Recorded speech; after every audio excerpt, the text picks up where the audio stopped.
projects just keep rolling on this weekend. Something else I've been working on is putting some epoxy back on this garage floor.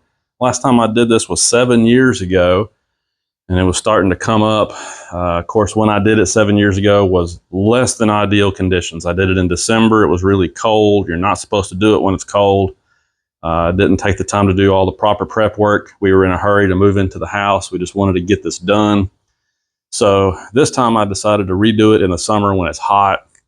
And I already got some dirt coming in here now, but took the time to do the proper prep work and everything. It was a pretty big job, but it looks good, and got to give it 3 days to cure now so I can get the Mustang back in here. But there's another project marked off the list. Hopefully this will last at least 5 years or so. And if it does, I'll be happy. All right, next project, I had a boot on this drag link right here that had gotten torn somehow. And so every time I tried to put grease in there, it would just squirt right back out. Well, I didn't want to try to take the linkage apart, put a new boot on it and all that. So I thought I would give this a shot. I ended up taping it up, and it seems to be holding just fine. Pretty awesome. Let me show you what kind of tape I've got here. My hands were greasy. I just dropped the phone. But anyhow, silicone tape. Check that out. So this stuff, you just, well, it's hard to do with one hand here. You basically just pull off some, and then you snip it, and it's sort of like, well, I mean, it's silicone tape, but it's kind of rubbery, and you can stretch it a little bit, wrap it around itself, and it will adhere to itself. And so you can basically seal up things with it, and we'll see how long it holds up, but it seems to be working great right now. And a whole lot cheaper and faster than trying to fool with putting a new boot on this thing. All right, quick little Saturday morning mod here. These are the Covercraft Marathon seat covers.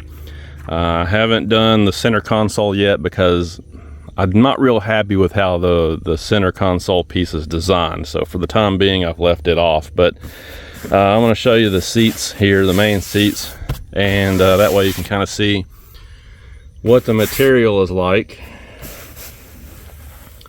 You know, it's very much like a nylon material.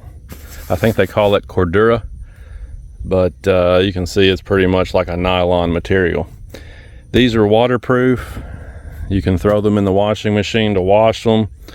You know, they do fit the contours of the seat, but you can see they don't fit super tight. So if you're looking for something that's going to look like a factory covering, this is not what you want. But what I was going for is some protection from dirt, water, sweat, you know, when I put the dogs in the back, that kind of thing. I just wanted something that's going to protect the factory fabric underneath there. And I think these are perfect because they're totally waterproof. This nylon, Cordura, whatever they call it, material, you know, you're not going to get drink spills and water and dog slobber and that kind of stuff through this fabric. It's going to catch it. So here's the headrest piece, which literally is just got like a stretchy band there. You just pull it over the headrest. This whole section here just slid down, and then it's got these little poofy looking things that are shaped like cylinders that you just stuff down in there, like bean bags basically. You just stuff down in there. And then it does have one strap that goes under the seat. So they weren't really difficult to put on. Maybe they'll stretch out a little bit. Now I'm moving on to the back.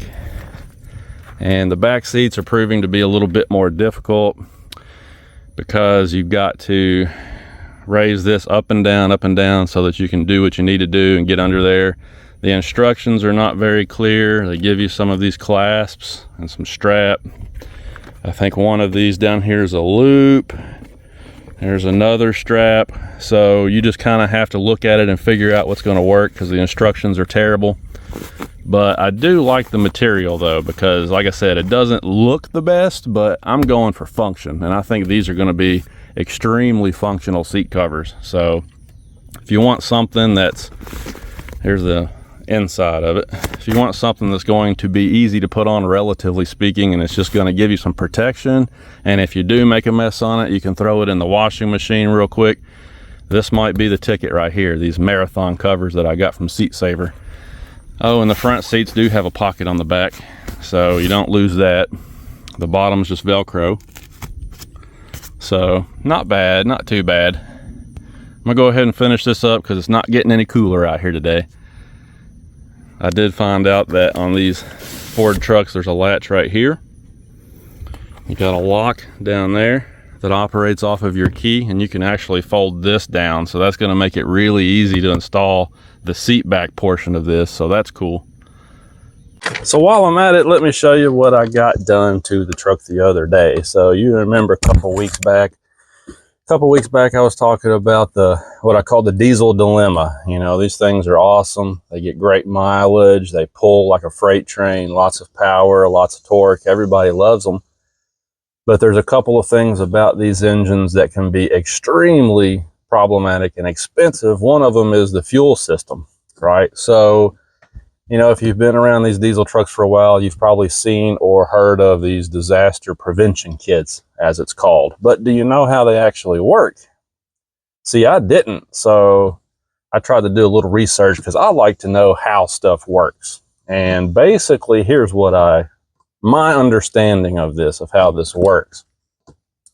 So from the factory, that high pressure fuel pump down here in the valley on these Ford 6.7 engines, it's sending diesel fuel every which direction, right? You got obviously a supply line coming from the tank into the body of the pump to lubricate it and provide it with fuel, and then you've got fuel going up to the metering valve and then to your injectors, and then you've got some fuel that goes back down the return line back to the tank. So that thing is sending fuel all over the place. And you can kind of see where the problem lies there, because if that thing starts to eat itself alive, you know, if it fails and it starts grinding itself to death inside, then the shavings, the contaminant, can also go every which way. And that's how you end up with your injectors getting ruined, and your fuel lines full of contamination, and your tank full of contamination. I mean, the whole fuel system gets screwed up, right? So the idea of these disaster prevention kits like this, by the way, this one is from S&S Diesel, probably one of the more popular kits out there. But the idea of it is it essentially blocks off the lower part of the pump and the upper part of the pump. You've got a plate there that causes it to have basically two different chambers now, if you want to look at it that way. So now what you've got is fuel coming from the tank up the supply line through the factory filtration, of course, directly to that metering valve, which then goes to your injectors. So your injectors are always getting filtered fuel to them directly. And then you've got another branch that comes off and goes to the body of the pump to, you know, provide it with fuel, lubricate it, and all that stuff. Then your return line going back to the tank now goes through this filter right here. So what that means is if that high pressure pump does blow up, it can't send contamination to your injectors because it's blocked off. The flow's blocked off from going that direction, so it can't ruin your injectors anymore.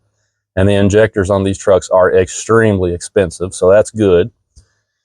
It's not going to go back upstream up the supply line because you've got head pressure coming this way, right? So the contamination's not going to go that way. So you're not going to contaminate that fuel line. And then whatever contamination goes down the return line is going to get trapped in this filter right here. So it's only going to make it this far. You've got like a 2-foot length of hose here. That's as far as it's going to go. So basically, if the pump blows up now, I'm going to have to replace the pump, and that's it. You know, if that happened to me, I would take this off and just put a DCR pump in here and never have to worry about it again. If you were to, want to go back with a CP4 again and keep this, then you'd have to replace this filter, probably clean this line out and replace the pump, and that's it. But your injectors should be good, your fuel lines, your tank, everything else should be good to go, because it's kind of broken up, the flow there into two branches, and it's kind of limiting where the damage can go. That's my understanding of it. So it's actually a pretty cool kit. You know, they put this on here down at the local diesel shop, and I haven't noticed any difference whatsoever in the drivability of the truck or anything. I mean, it's still rocking and rolling just like it used to. The filter is a Donaldson filter. I think this is a 6-micron filter, so should catch just about anything. It's easy to get to when you need to change it every once in a while. So not a big deal there. And this gives me, the best part about it is this gives me some peace of mind, because in the event of a failure, I could probably come up with a couple $1,000 to fix this thing relatively easy. You know, it would still suck, but I could do it. But if you don't have something like this and your pump blows up, you're looking at $10, $12, $15,000, and not everybody can come up with that kind of money all of a sudden. So, you know, this is really nice to have for peace of mind. Nice mod there. So at this point, you know, the engine should be relatively bulletproof, I guess you could say. While they had the lower intake off, they cleaned it all up, got the soot and everything out of there for me, so it can flow like it did when it was new again. So that's great. But yeah, I mean, if you've got one of these trucks, you just never know about the fuel system, so something like this is a great idea. So I'm going to be honest with you, I'm going to wrap some stuff up and I'm going in the house. Heat index is going over 100 degrees today here. And out in the, you got to remember, the heat index is the effect on the human body in the shade. Okay, so you got to remember that. If it's 103-degree heat index, that means out in the sun, it might be 115, 120, something like that. Just ignorant kind of heat. But anyway, trying to get some stuff done this morning, and I'm going to go in the house and just chill out today, I think. I've been working pretty hard last couple of days, getting some stuff caught up around here, and I think I'm going to go take a siesta.